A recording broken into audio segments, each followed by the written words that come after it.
અમદાવાદના નહેરુ નગરમાં જમીન વિવાદમાં નિવૃત્ત ડીવાયએસપીએ 5 રાઉન્ડ ફાયરિંગ કર્યું હતું। આ ફાયરિંગ બાદ આજે તેમની ધરપકડ કરવામાં આવી છે। તેમની સાથે તેમના દીકરા અને દીકરીની પણ અટકાયત કરવામાં આવી છે। શા માટે આ ફાયરિંગ થયું અને શું હતો જમીન વિવાદ, જોઈએ આ અહેવાલમાં। અમદાવાદના નહેરુનગર વિસ્તારમાં જમીન વિવાદમાં ગઈકાલે 27 મેના રોજ નિવૃત્ત ડીવાયએસપી અશોકસિંહ ચૌહાણે ગોળીબાર કર્યો હતો। આ અંગે એસીપીએ જણાવ્યું હતું કે નિવૃત્ત ડીવાયએસપી અશોક ચૌહાણ પાસે જગ્યાનો કબજો હતો, જે જમીન સમજૂતી કરારથી અમિત પટેલને ભાડે આપવામાં આવી હતી। નહેરુનગર પાથરણા બજારમાં સ્ટોલ બનાવવા માટે જગ્યા ભાડે આપવામાં આવી હતી, જેથી અમિત પટેલે જગ્યા પર સ્ટોલ બનાવ્યા હતા। બાદમાં એએમસી દ્વારા નોટિસ આપવામાં આવી હતી, જેથી અમિત પટેલે અશોકસિંહ ચૌહાણ પાસે ડોક્યુમેન્ટ અને આધાર પુરાવા માંગ્યા હતા, પરંતુ અશોકસિંહ પાસે કોઈ પુરાવા નહોતા। અમિત પટેલે અશોકસિંહ પાસે ડિપોઝિટ અને સ્ટોલનો ખર્ચ પરત માંગ્યો હતો। ગઈકાલે બંને પક્ષ આ મામલે ભેગા થયા હતા। આ દરમિયાન અશોક ચૌહાણે લાયસન્સવાળી ગનથી ફાયરિંગ કરી જાનથી મારી નાખવાની કોશિશ કરી હતી। અમિત પટેલે અશોકસિંહ ચૌહાણ, તેમની દીકરી ખ્યાતિ, દીકરા સિદ્ધરાજસિંહ અને સગીર વયના 14 વર્ષના દીકરા સામે પણ ફરિયાદ નોંધાવી છે। હાલ ત્રણેય આરોપીઓની ધરપકડ કરવામાં આવી છે। આરોપીઓ વિરુદ્ધ હત્યાનો પ્રયાસ અને આર્મ્સ એક્ટનો ગુનો નોંધવામાં આવ્યો છે। ગઈકાલે સેટેલાઇટ પોલીસ સ્ટેશન વિસ્તારમાં નહેરુનગર બસ સ્ટેન્ડ પાસે આવેલ ખુલ્લી જગ્યામાં એક ફાયરિંગનો બનાવ બનેલો છે। આમાં જે ફાયરિંગ કરનાર છે એ રિટાયર્ડ ડીવાયએસપી અશોકસિંહ ચૌહાણ છે અને જે ફરિયાદી છે એ અમિતભાઈ પટેલ અને એની સાથે હિતેશ ભારવીડિયા એ લોકો હતા। આમાં જે જગ્યા છે એનો અશોકસિંહ ચૌહાણ જોડે કબજો છે અને એમને આ જગ્યા જે છે એ હિતેશભાઈ ભારવીડિયાને સમજૂતી કરાર કરીને ભાડા ઉપર આપેલી અને આ હિતેશભાઈ અને અન્ય બીજા બધા ભેગા મળીને આ જગ્યા ઉપર કાચા બાંધકામવાળા સ્ટોલ બનાવેલા અને એને નહેરુનગર પથારા બજાર નામ આપેલું અને આ સ્ટોલ છે એ બીજી વ્યક્તિઓને ભાડે આપતા હતા। એ દરમિયાનમાં અમદાવાદ મ્યુનિસિપલ કોર્પોરેશને આ જે સ્ટોલ છે એ પરમિશન વગર બનાવેલા હોય એમને આ સ્ટોલ દૂર કરવા માટે નોટિસ આપેલી, જેના લીધે આ જે ફરિયાદી અમિત પટેલ અને જે સમજૂતી કરાર હિતેશભાઈ ભારવીડિયાઓએ કરેલો એમણે જે અશોકસિંહ ચૌહાણ છે એમને કીધેલું કે ભાઈ તમારી પાસે કોઈ વેલિડ ડોક્યુમેન્ટ હોય આ જગ્યાના, તમારી પાસે જે કંઈ આધાર પુરાવા હોય એ તમે આપો તો કોર્પોરેશનમાં આપણને આ સ્ટોલની બાંધકામની મંજૂરી મળે। આ જે આરોપી છે એમની જોડે આવા કોઈ આધાર પુરાવા હતા નહીં, એટલે એમને જગ્યા ખાલી કરવા માટે આ જે ફરિયાદી છે અમિત પટેલ અને હિતેશ ભારવીડિયાને એમને કીધેલું કે તમે આ જગ્યા ખાલી કરીને કબજો મને આપી દો।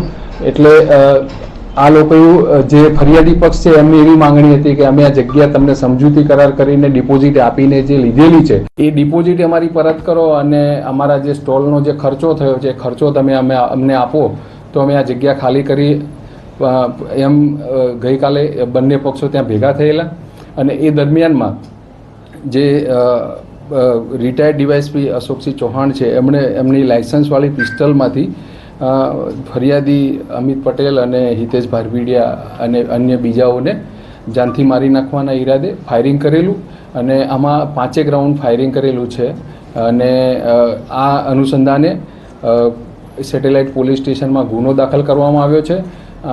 આ જે ગુનો દાખલ કર્યો એમાં જે રિટાયર્ડ ડીવાયએસપી અશોકસિંહ ચૌહાણ, એમના દીકરી અને એક દીકરાને અટક કરેલો છે।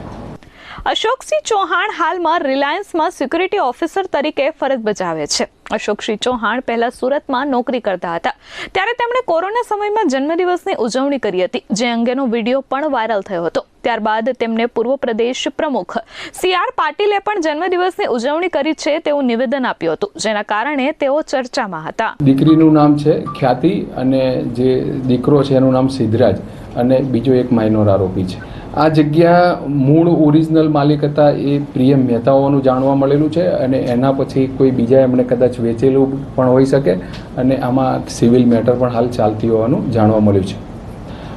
આમાં BNS કલમ 109(1), 296(b), 351(3), 54 તથા આર્મ્સ એક્ટ કલમ 30 મુજબ ગુનો દાખલ કરવામાં આવ્યો છે।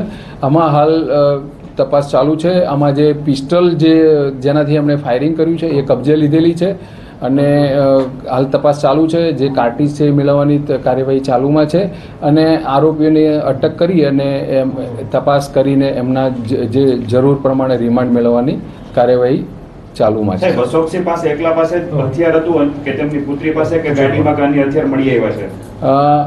અશોકસિંહ જોડે પિસ્ટલ હતી અને ફરિયાદીના જણાવ્યા મુજબ એમની દીકરી ખ્યાતિ પાસે લોખંડની પાઇપ હતી અને દીકરા સિદ્ધરાજ પાસે લોખંડનો સળિયો હોવાનું એમણે ફરિયાદમાં જણાવેલું છે. આ સિવાય હાલ સુધી બીજા કોઈ હથિયાર મળી આવેલ નથી. પિસ્તોલ કાયદેસર ગેરકાયદેસર હથિયાર વાળી કઈ છે? આમને જે પિસ્ટલ છે એ લાયસન્સવાળી પિસ્ટલ છે અને એમને નોંધાવેલી છે. અશોકસિંહજી છે એમને આ કબજો કરેલો જગ્યા છે કે શું હતું, એની વિગત શું છે? આ જે ગેરકાયદેસર છે કે શું? જે જમીન છે અત્યાર સુધીમાં અમને ફરિયાદી પક્ષ તરફથી એવું જાણવા મળેલું છે કે આ જે જમીન છે એ જમીન ઉપર અશોકસિંહના વડવાઓ ત્યાં ફ્રૂટની કંઈક વેપાર ધંધો કરતા હતા અને ત્યાં રહેતા હતા અને એ દરમિયાનમાં એમણે કંઈક એ જગ્યામાં એમણે ગણોતમાં નામ દાખલ કરાવેલું અને ત્યારથી પછી એમણે આખી જગ્યાનો કબજો એમણે લઈ લીધેલો છે. હાલ સેટેલાઇટ પોલીસે નિવૃત્ત ડીવાયએસપી અશોકસિંહ ચૌહાણની ધરપકડ કરી છે. આ ધરપકડ કરતા અશોકસિંહનો પાવર જોવા મળ્યો હતો. તેમણે સેટેલાઇટ પોલીસ મથકમાં હોબાળો કર્યો હતો, જેથી 2 પોલીસ કોન્સ્ટેબલે નિવૃત્ત ડીવાયએસપીને ધક્કા મારી લોકઅપમાં ધકેલી દીધા હતા. અશોકસિંહ ચૌહાણની દીકરી અને દીકરાની પણ ધરપકડ કરવામાં આવી છે. નિવૃત્ત ડીવાયએસપીએ આક્ષેપ કર્યો છે કે પોલીસે જ સાંઠગાંઠ કરી મારી માલિકીની જમીનમાં ગુંડાઓને ઘુસાડ્યા હતા. હા, હવે જે એમની જોડે પિસ્ટલ્સનું જે લાયસન્સ હતું એ લાયસન્સ રદ કરવા માટે અમે રિપોર્ટ કરીને કાર્યવાહી કરીશું. હાલ સુધીની તપાસમાં તો જે અમારે એમની જોડેથી હથિયાર કબજે લેવાના છે એ કાર્યવાહી, એ સિવાય બીજું આ જગ્યાનો કબજો કેટલા સમયથી છે, કેવી રીતે છે, એના કોઈ ડોક્યુમેન્ટ એમની જોડે છે કે નહીં, અને એ સિવાય બીજી જે લગતા એના મુદ્દા છે એ બાબતે તપાસ કરવામાં આવશે. અને એ હકીકત મારા જાણમાં નથી. Bureau report S24 news, Ahmedabad.